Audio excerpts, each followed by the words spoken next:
Hello and welcome to Building Smart Nigeria. Have you ever dreamt of building your own house? That perfect bungalow in Abuja, a duplex in Lekki, or a family home back in your village?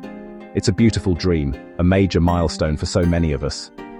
But between that dream and the day you move in, there's a crucial, often misunderstood step: getting your building plan approved.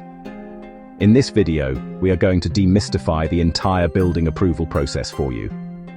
We'll cover what it is, why you absolutely cannot skip it, what documents you'll need, the step-by-step journey from submission to approval, and even what happens during site inspections. By the end of this guide, you'll have the confidence and knowledge to navigate the system like a pro. Let's get started. So what exactly is a building approval, or as it's sometimes called, a building permit? In simple terms, it is official permission from a government agency, usually your state's Ministry of Physical Planning and Urban Development or a similar body, that says your proposed building design is safe, legal, and complies with all the local building codes and zoning regulations. Think of it as a government seal of quality and safety for your construction project. It's the government's way of ensuring that every new building, whether it's a small bungalow or a massive skyscraper, won't collapse, won't cause problems for the neighbors, and fits into the overall development plan for the area. It's not just paperwork, it's a fundamental part of responsible construction. Now, you might be thinking, is all this really necessary? It sounds like a lot of stress and money. I understand that feeling, but let me tell you why skipping this step is one of the biggest mistakes you can make. First and foremost is safety. The approval process ensures that your building's design, especially its structural components like the foundation, columns and beams, has been reviewed by qualified engineers. They check to make sure the building can withstand its own weight, the forces of nature, and will be a safe place for you and your family to live for generations. We've all heard tragic stories of building collapses in Nigeria. Very often these disasters are linked to a lack of proper approval and cutting corners during construction. Getting that approval is your first line of defense against such a catastrophe. Beyond safety, there's the critical issue of legality. Building without a permit is illegal. If the State Planning Authority discovers your unapproved construction, they have the power to issue a stop work order immediately, halting your project indefinitely. They can also impose heavy fines. In the worst-case scenario, they can mark your building for demolition. Imagine the heartbreak and financial loss of watching your hard-earned investment being torn down simply because you didn't follow the due process. Furthermore, think about the future. A property without an approved building plan and a certificate of completion has a significantly lower resale value. No serious buyer or mortgage bank will touch a property with questionable legality. Also, connecting your new home to public utilities like electricity and water often requires you to present your approved building plan. So, no approval can mean no light and no water. Okay, now that we're clear on why it's so important, let's talk about what you need to get it done. The requirements can vary slightly from state to state, but they generally follow a standard pattern. You're going to need a file full of documents. First, you need proof of land ownership. This is usually your certificate of occupancy, C of O, governor's consent, or a registered deed of assignment. Alongside this, you'll need a current survey plan, prepared by a registered surveyor, which clearly shows the boundaries and dimensions of your land.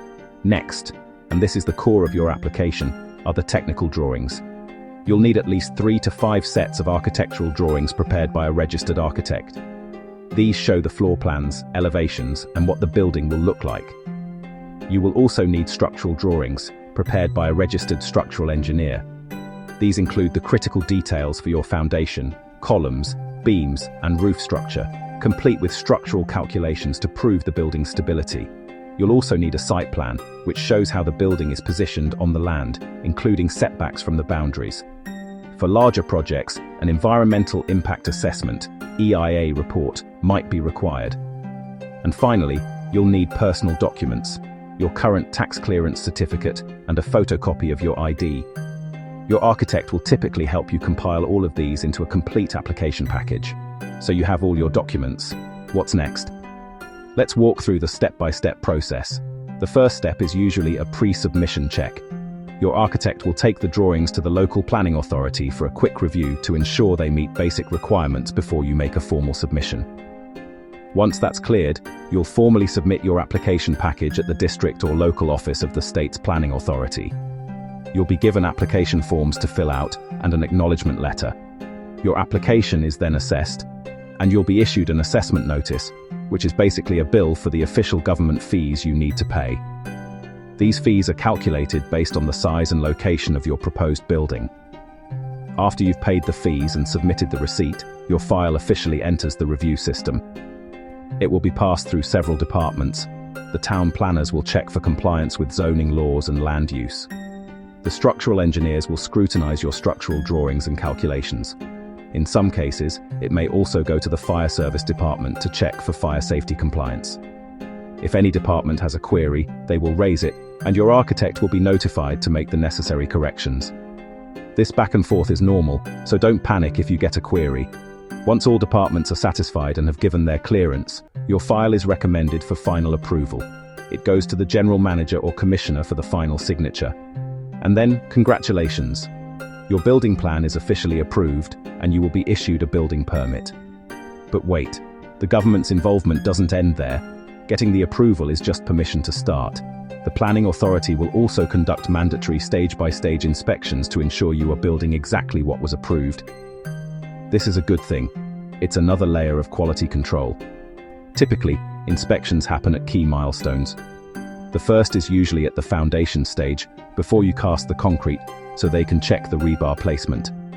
The next might be when your blockwork reaches the damp-proof course, DPC level. Another crucial inspection happens when you are about to cast the lintel, first floor slab or roof beams.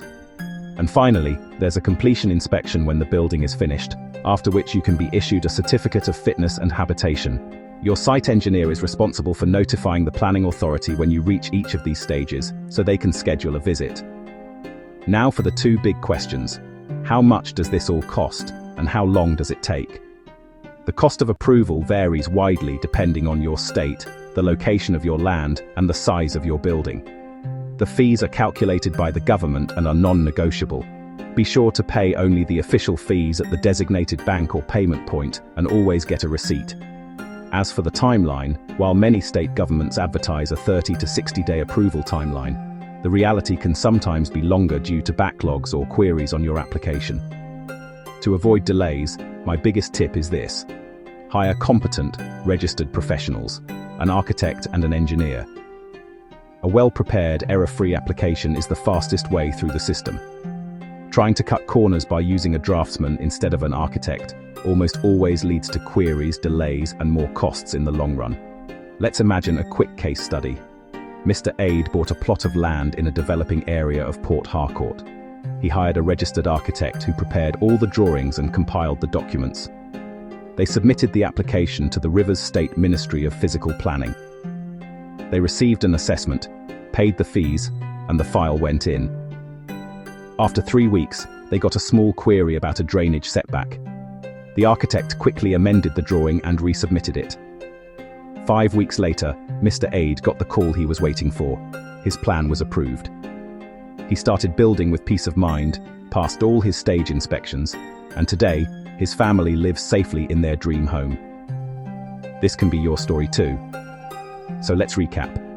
Building approval is your legal and safety guarantee. It protects your investment, your family, and your peace of mind. The key is to work with qualified professionals, prepare all your documents correctly, and follow the process diligently. It might seem like a hurdle, but it's a hurdle that sets you on the path to successful and stress-free construction. Build smart, build safe, build right. If you found this video helpful, please give it a thumbs up. And for more essential guides on building in Nigeria, make sure you subscribe to our channel and hit the notification bell. Thank you for watching Building Smart Nigeria. We'll see you in the next video.